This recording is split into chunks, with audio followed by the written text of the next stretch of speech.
안녕하세요. 지난 시간에 이어서 프랜시스 후쿠야마의 신간, 자유주의와 그 불만, 6장을 살펴보도록 하겠습니다. 오늘은 이 책을 다루는 마지막 시간입니다. 6장에서는 이 비판 이론을 다루고 있는데요. 그 내용을 한번 살펴보도록 하겠습니다. 사실 이 6장에서 이 비판 이론을 다루고 있는데, 제가 이해하고 있기로는, 사실은 이 비판적 사회과학 방법론이 있고, 이것은 주요하게 이제 비판 이론의 영향을 받았는데, 이 비판 이론이 이제 후대에 이르면서 뭐 포스트 모더니즘, 구조주의, 후기 구조주의 뭐 이런 것들에 영향을 미치면서 이제 또 다른 중요한 축으로 작동을 하는데요. 이 포스트 모더니즘 계열은 이 과학관 중에서 협약주의, 즉 이제 상대주의적인 과학관을 받아들이거든요.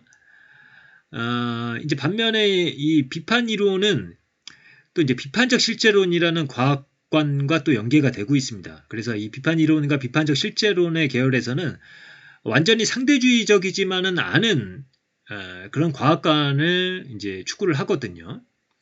반면에 포스트 모더니즘과 협약주의는 좀 상대주의적인 흐름이 있고요. 그래서 이제 비판적 사회과학 방법론에서 이 두 흐름에서 이 프랜시스 후쿠야마가 비판 이론을 비판하고 있지만 사실은 이 포스트 모더니즘과 협약주의의 이 상대주의에 좀 더 포커스를 맞추고 있다. 저는 그렇게 이해를 하고 있습니다. 그래서 이제 예전에 실증주의, 협약주의, 비판적 실제론에 관한 영상을 찍은 적이 있고요. 그 다음에 이제 실증주의와 비판 이론에 관한 주로 이제 비판 이론이 실증주의를 비판하는 그런 내용을 한번 살펴본 바가 있고요. 그 다음에 이 실증주의를 비판한 칼포퍼, 하지만 이 실증주의는 칼포퍼의 비판을 받아들였고, 그래서 현대의 실증주의는 칼포퍼를 거친 실증주의라고 말할 수가 있는데요. 그 칼포퍼와 이 협약주의의 대표적인 학자인 토마스 쿤을 중심으로 해서 또 이제 과학 철학을 살펴본 바가 있습니다. 그래서 이 내용은 이제 참고로 이제 말씀을 드리고 시작을 합니다. 일단 이렇게 시작을 해보겠습니다. 자연과학의 독특한 인지 방식. 그러니까 상식적이고 우리가 일반적으로 알고 있는 그런 과학관이라고 보시면 됩니다. 근대 자유주의는 초기 시작부터 근대 자연과학의 독특한 인지방식과 강력하게 결합되어 있었다. 이 인지방식은 인간의 마음 외부에 객관적인 현실이 존재하는데 인간 존재는 이를 점진적으로 이해할 수 있으며 마침내 조작할 수 있게 된다고 가정한다. 반면에 아까 말씀드린 이 상대주의적인 과학관에서는 이 객관적인 현실을 알 수가 없고 그다음에 과학은 그냥 저마다의 과학을 할 뿐이고 그래서 과학이 점진적으로 발전한다라는 생각을 부정하거든요. 다음의 내용으로 그러한 외부 객관적 현실의 포착은 프랜시스 베이컨에 의한 경험적 관찰과 실험 기법에 기반을 두게 되었는데 이 기법은 연관된 사건들에 대한 관찰을 통제하며 인과관계를 수립하고자 했다. 이것이 바로 근대 자연과학에 기초하고 있으며 오늘날 세계 모든 기초 통계 과목에서 가르치는 방법이다. 그래서 자유주의는 과학과 기술을 통해 자연을 통제하고 이를 활용해 주어진 세상을 인간의 목적에 맞도록 바꾸려는 기획과 강하게 연결되어 있었다. 그래서 여기서는 이제 비판 이론에 대한 비판을 전개를 하는데 일단은 비판 이론에 대해서 설명을 하고 있습니다. 이런 유형들은 자유주의의 이상으로서 합리적인 담론의 가능성을 총체적으로 부인한다. 그리고 이러한 사상의 흐름은 구조주의에서부터 후기 구조주의, 탈근대주의, 그리고 궁극적으로 다양한 형태의 현대 비판 이론으로 이어진다. 자유주의 담론에 대한 근본적인 비판은 많은 정확한 관찰에서 시작하지만 역시 그러고 나서는 더 이상 지지하기 어려운 극단으로 나아간다. 그래서 이제 피터 포메란 체프는 이렇게 이야기를 했습니다. 아무것도 사실이 아니고 모든 것이 가능한 곳에 이르게 한다. 우리는 인간의 배아가 유아와 도덕적으로 동등하다와 같은 언급에 동의할 수 없을지도 모르나 지금 밖에 비가 내리고 있다와 같은 언급의 진실 혹은 거짓에 대해서는 동의할 수 있을 것이다. 지금까지 긴 시간 동안 근대사회는 모든 가치체계가 본질적으로 주관적이라고 주장하는 도덕적 상대주의를 받아들여 왔다. 근데 자유주의는 사실상 사람들의 삶의 궁극적 목적이나 선에 대한 이해가 일치하지 않을 것이라는 전제 위에 성립되었다. 그러나 탈근대주의는 우리를 도덕적 상대주의를 넘어 사실적인 관찰조차 주관적인 것으로 간주하는 인식론적인 혹은 인지적 상대주의로 나아가게 했다. 프리드리 니체는 사실은 존재하지 않고 오직 해석만이 존재한다라고 주장했다. 이런 관점의 사회를 체계화하면서 이후 사상 조류에 가장 강력하게 영향을 준 사상가는 미셸 푸코였다. 일련의 뛰어난 저작에서 푸코가 주장한 내용은 근대 자연과학의 언어가 권력의 행사를 감추기 위해 활용되었다는 것이다. 광기와 정신적 질환의 규정, 특정한 유형의 행태를 처벌하기 위한 감옥의 활용, 성적 일탈과 여타 관행에 대한 의학적인 범주화는 주어진 현실에 관한 중립적이고 경험적인 관찰에 기초하지 않았다. 오히려 이런 것들은 다른 계급의 사람들을 종속시키고 통제하길 원했던 더욱 광범위한 권력구조의 이해관계를 반영했다.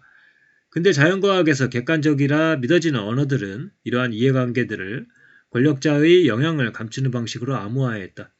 사람들은 이에 의해 무의식적으로 특정한 아이디어들과 그 배후에 있는 집단들의 지배를 긍정하는 방향으로 조정되었다. 그래서 원래 자유주의 기획의 핵심에는 인간의 평등성에 대한 가정이 있고 우리 각자가 가진 관습과 축적된 문화적 관점으로부터 벗어날 때 모든 인간 존재가 공유하고 서로 인정할 수 있는 기본적인 도덕적 중심이 존재한다고 주장을 하고 있습니다. 그러나 이러한 근본적인 아이디어는 공격을 받았습니다.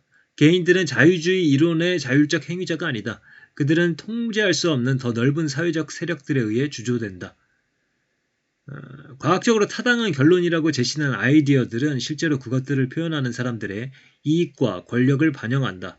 규제 완화, 재산권에 대한 엄격한 방어, 그리고 민영화는 부유한 기업들과 개인들에 의해 추진되었는데 그들은 연구기관들을 설립하고 유명 경제학자들을 고용해 그들과 사적 이해관계에 있는 정책들을 정당화하는 학술 논문을 쓰게 했다. 이에 따라 고전적 자유주의와 연계된 근대 자연과학과 그 인지적 접근 방식에 대한 많은 비판들이 정당화되었다. 그래서 비판 이론이 정당한 비판을 하는 경우도 있었으나 이 비판 이론의 많은 유형은 과학적 방법의 특정한 오용 사례들에 대한 공격을 훨씬 넘어서서 계몽주의 시대 이후 진화해온 과학에 대한 광범위한 비판으로까지 나아갔다. 이들의 시각에서는 누구라도 그들이 태어난 정체성을 벗어나거나 서로 다른 정체성 집단들을 가로질러 더 높은 관점을 가정하는 것이 불가능했다. 사려 깊은 관찰과 숙고를 통해 외부 세계에 대한 증대된 지식을 축적하려는 포부 대신에 비판 이론은 살아있는 경험과 감정에 뿌리내린 급진적인 주관주의를 내세웠던 것이다. 그리고 자유주의 그리고 이와 연계된 인식 방법에 관한 탈근대주의의 비판은 이제 우파 쪽으로 흘러들었다. 공중보건 인프라에서 사회적 거리두기, 마스크 쓰기, 그리고 일시 폐쇄 등을 추진하는 것이 객관적인 과학을 반영하지 않고 오히려 숨겨진 정치적 의도에 의해 추동되었다고 주장했다. 우파 비판자들의 주장은 여기서 더 나아가 과학자들 일반의 신뢰성과 과학을 활용한 제도들에 대한 믿음을 무너뜨리고자 했다. 트럼프에서부터 그를 따르는 보수주의자들이 자신들이 저주하는 탈근대주의 이론을 한 글자라도 읽었을 가능성은 매우 희박하지만 어찌됐든 그렇게 했다고 이야기를 하고 있습니다. 외부 세계에 대한 지식이란 그런 방법들을 적용함으로써 축적되는 사회적 과정이다. 그래서 실험과 관찰 등등 오류가 있는지 확인하는 것, 과학은 발전한다. 이런 과정들을 통해서 어떤 지식이 축적되는 사회적 과정이다. 이렇게 이야기를 하는데 그 과정은 열린 결말의 과정이며 그 결론은 결코 확률적 진실 이상의 무언가가 될 수 없다. 그러나 이는 주관적 의식 너머의 세계가 어떻게 작동하는가에 관한 우리의 믿음 중 일부가 다른 것들보다 더욱 잘 수립될 수 없다는 의미는 아니다. 그래서 무조건 상대주의적으로만 갈 수 있는 것은 아니고 그럼에도 불구하고 우리가 공통적으로 인정할 수 있는 보편적인 어떤 지식들이 있지 않겠느냐 이렇게 이야기를 하는 겁니다. 자유주의 사회들이 삶의 궁극적 목적에 대해 서로 일치하지 않는다는 것에 모두 동의한다 해도 그들이 만약 사실적 진리의 위계마저 수립할 수 없다면 이 사회의 존립은 보장받기 어렵다. 이 위계는 정치적 권력을 차지하고 있는 자들로부터 독립하여 행동하는 다양한 종류의 엘리트들에 의해 창조된다. 예컨대 미국 법원들은 사실과 법에 관해 선의의 근거를 갖지 않은 문서들을 폐기하도록 허용하고 있고 그들에게 거짓말을 한 변호사들을 제재할 수 있다. 과학 학술지들은 동료 연구자의 검토를 받지 않은 연구를 출판하지 않으며 연구가 조작되거나 허술한 근거에 기초하고 있음이 드러날 경우 이를 취소한다. 책임 있는 기자들은 사실 검토를 위한 체계를 가지고 있고 독립적 미디어 기관들은 오류이거나 호도된 것으로 검증된 기사는 철회한다. 이러한 체계 중 그 어떤 것도 확실하지 않으며 모두 편향될 수도 있다. 그러나 이 체계들은 자신들을 무력화시키거나 혹은 일반인들을 통제하기 위해 감시하는 엘리트들에 의해 의도적으로 조종당하지는 않았다. 근데 정체성 정치에는 두 가지 유형이 존재를 하는데 하나는 정체성으로의 추동이 자유주의 정치의 완성으로 보는 입장이다. 역사적으로 지배 엘리트들은 소외된 집단들이 벌인 특정한 투쟁의 진가를 인정하는 데 실패했고 그러므로 그들이 기본적으로 지닌 공통의 인간성을 인정하지도 못했다. 이런 형태의 정체성 정치의 목적은 기본적 인간성의 공유라는 자유주의적 가정하에 역설적으로 소외된 집단 구성원들을 받아들이고 개인들로서 평등한 대우를 받도록 하는 것이다. 반면 나머지 유형의 정체성 정치는 서로 다른 집단들의 살아있는 경험들을 근본적으로 단순 비교하기 어렵다고 보는 입장이다. 이 시각은 보편적으로 타당한 인지방식의 가능성을 부정한다. 그리고 집단적 경험의 가치를 다양한 개인들이 공통으로 갖는 경험에 비해 높게 평가한다. 결국 이러한 정체성 이해는 일반적으로 우파에 더욱 가까운 역사적 민족주의와 자연스레 결합된다. 이러한 모든 논의가 제시하는 것은 정체성 정치가 잘못됐다는 것이 아니라 정체성 정치의 목표에 관한 자유주의적 해석을 재고찰해야 한다는 말이다.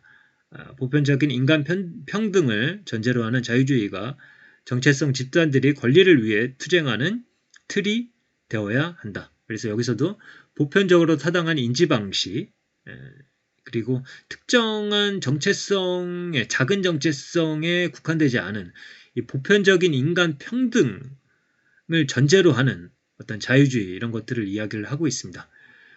그래서 지난번에 살펴봤던 이 비판 이론이 이제 실증주의를 어떻게 공격하는지도 한번 살펴본 바가 있는데 오늘은 이 비판 이론에 대한 이 프랜시스 후쿠야마의 비판을 한번 살펴봤습니다.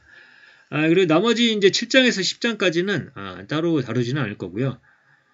거기서는 이제 자유주의적인 어떤 대안이 있는가 뭐 이런 이야기들을 하는데 관심 있으신 분들은 한번 책을 직접 보시는 것도 좋을 것 같습니다. 그러면 오늘은 이것으로 마치도록 하겠습니다. 감사합니다.